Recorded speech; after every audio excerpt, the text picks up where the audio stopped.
नमस्कार. महाराष्ट्र योजना कॉर्नरमध्ये आपल्या सर्वांचे स्वागत आहे.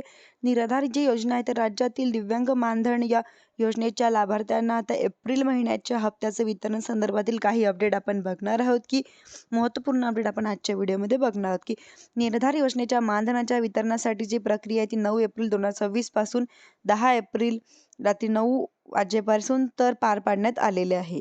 म्हणजेच की आता निराधार लाभार्थ्यांना लवकरात लवकर म्हणजेच की हप्त्याचं वितरण हे 13 तारखेपासून लाभार्थ्यांच्या खात्यांवरती क्रेडिट करायला सुरुवात केली जाणार आहे व सुरुवात केलं जाणार आहे. म्हणजेच की आजपासून या हप्त्याचं वितरण व्हायला सुरुवात होणार आहे.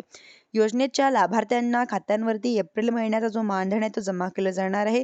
1 एप्रिल 2026 पासून राज्यांमध्ये दिव्यांग मानधन योजनेचे जे काही लाभार्थी आहे त्या लाभार्थ्यांचं मानधन हे आता दिव्यांग सहाय्यक विभागाच्या माध्यमातून केलं जाणार आहे.